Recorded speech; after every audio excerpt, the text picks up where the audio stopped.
Good afternoon बंधुरा दुपुरे आमी आमेर आचार बानाচ্ছি गरमे और गरमेই आमेर आचारो बानाते भालो लागे और खेतेও भालो लागे। ता बड़ोदेर प्रणाम और छोटोदेर अनेक अनेक भालोबासा दिये भिडियोटा शुरू करছি। তোমরা देखो पुरो भिडियोटा भालो लागবে। तो मिष्टि आचार बानाबो तार जोन्नो আমগুলোকে কেচে নিয়েছি। আমগুলো একটু কাঁচা পাকা রং ধরে গেছে। तो आमेर आचार खूब भालो হয় और আমটা খুবই মিষ্টি খুবই টেস্টি। এরকম 3-4টা আম আমি খেয়েই নিলাম নুন ছাড়া। খুবই মিষ্টি আম। তো দেখো কড়াইয়ে তেল গরম করতে দিয়ে দিয়েছি অনেকটা পরিমাণ, মানে 3 কিলো 4 কিলো আম হবে, তার জন্য আমি মোটামুটি 200 ml তেল নিয়েছি। আর এর মধ্যে নিয়ে নিয়েছি দেখো সব কিছু ফোড়ন, 4টে লঙ্কা, কালো জিরে, 5 ফোড়ন, তার মধ্যে এলাচ, দারুচিনি, গোটা এলাচ, দারুচিনি আর লবঙ্গ। তো তেলটা গরম হয়ে গেছে, এখন আমি এই ফোড়নগুলোর মধ্যে অ্যাড করব আর গ্যাসের ফ্লেমটা করে লোতে রাখবো। তো 5 ফোড়নটা একটু ভাজা ভাজা হয়ে গেলে আমটা আমি এখানে রাখি। এক এক করে আস্তে আস্তে আমগুলোকে অ্যাড করব অল্প অল্প করে।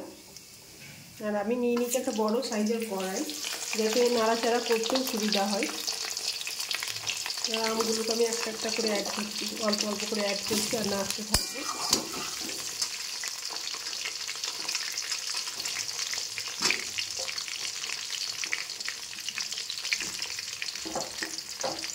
আমের সাইজগুলো দেখেছো, খুব মিষ্টি আম। এরপর আমি অ্যাড করতে থাকবো, এটাকে ভালো করে নাড়তে থাকলাম।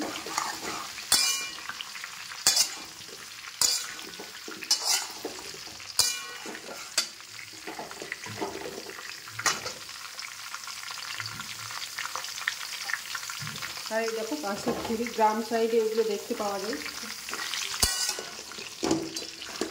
আস্তে আস্তে আমি এইগুলোকে ভালো করে ভেজে নেব।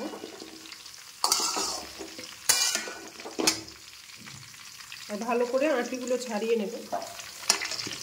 আর দেখবে যাতে আমের এই আঁটিটা শক্ত হয়, মানে খুব শক্ত নয় যে কাটতে পারবে না, এটা যেন খুব নরমও না হয়। খুব বেশি নরম হয়ে গেলে আচারটা অতটা ভালো হয় না, ঘেঁটে যায়। আর এইভাবে থাকলে আমগুলো বেশ গোটা গোটা এবং খেতেও ভালো লাগে।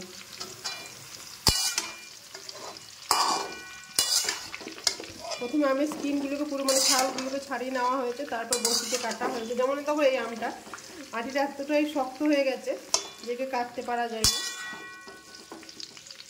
এই বাজার থেকে এরকম সাইজের মোটা মোটা সাইজের দেখবে যে আমগুলো এরকম কাটতে পারা যাচ্ছে, কিন্তু ভিতরের এই আটির যে আবরণটা এটাও শক্ত। এরকম আম দিয়ে আচার করবো। এবার আমি গ্যাসের ফ্লেমটা একটু বাড়িয়ে দেবো এবং এটাকে ভালো করে নাড়াচাড়া করে ভেজে নেব।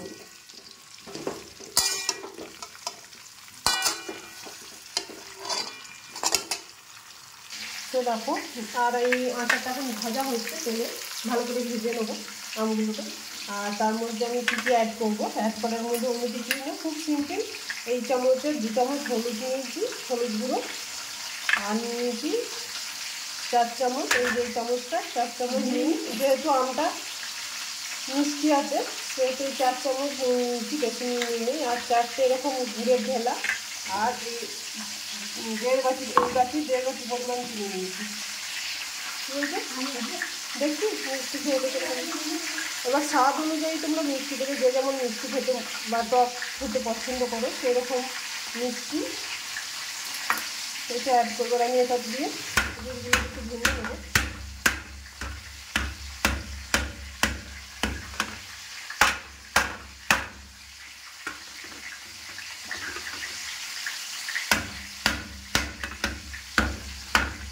আর সাথে সাথে আমটাকে নাড়তে থাকবে যাতে কালার হয়ে না যায়, ভাজা হয়।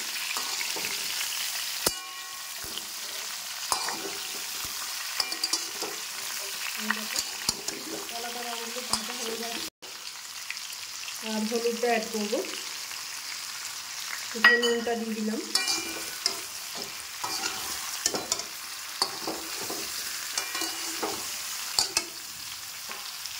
তারপরে আমি হলুদটা অ্যাড করছি।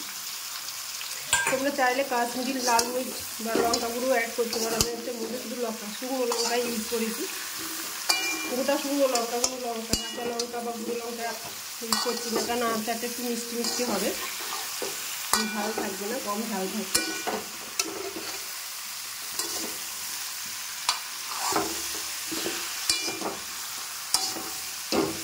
ফ্লেমটা আবার একটু লো করে দেবো, এবং এর মধ্যে একটা ঢাকনা দিয়ে দেবো যাতে আমটা সেদ্ধ হয়ে যায়। আর নুন আর হলুদ দেওয়ার ফলে যেহেতু একটু জল বেরোবে, একটু ঢাকনা দিয়ে আগে সেদ্ধ করে নিই, তারপর প্রয়োজন হলে জল দেবো, না হলে জল দেবো না। জল দেখো আমটা অনেকটা নরম হয়ে এসেছে।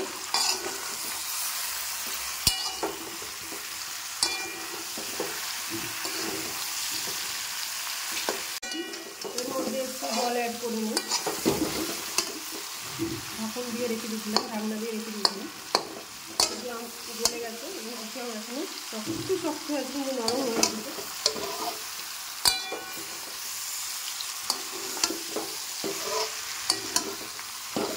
এর মধ্যে চিনিটা অ্যাড করে দেবো।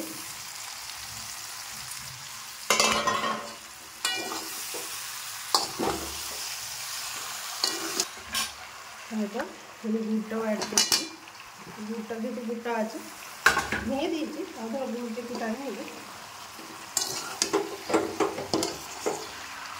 আচারের মধ্যে সম পরিমাণ গুড় আর চিনি দিয়ে করলে আচারটা টেস্ট বেশি হয়। শুধু গুড় দিলেও অতটা ভালো লাগে না, আবার তুমি যদি শুধু চিনি দাও সেটাও অতটা টেস্ট আসে না, গুড়ের টেস্টটা আসে। এছাড়া আচারের মধ্যে গুড়টা ইউজ করবে, যারা গুড় পছন্দ করো তাদের কথা আলাদা, যারা পছন্দ করো না তারা শুধু চিনি দিয়ে বানাইতেই পারো।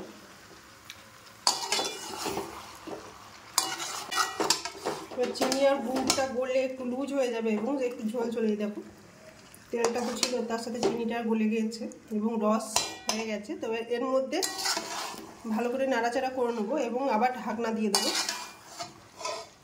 এখন অবধি আমি আচারের মধ্যে জল ইউজ করলে, যদি খুব প্রয়োজন না হয় তাহলে আমি জল ইউজ করবো না। আর মিষ্টি বলো, নুন বলো, টক, সেটা তোমরা তোমাদের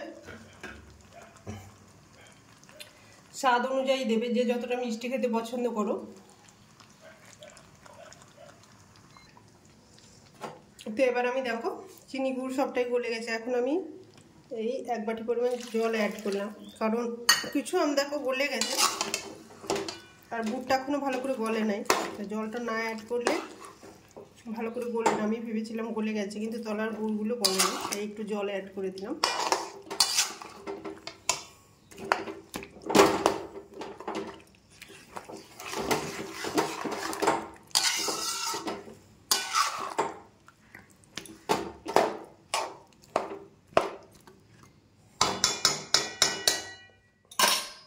আবার আমি ঢাকনা দিয়ে দেবো।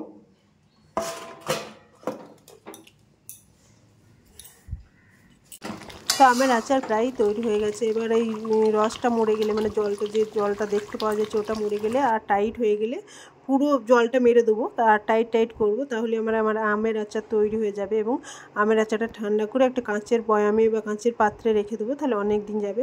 তো ভিডিওটা আমার এখানেই এন্ড করছি। তোমাদের যদি এই ভিডিওটা ভালো লাগে অবশ্যই লাইক করো, শেয়ার করো আর সাবস্ক্রাইব করতে ভুলো না। বাই।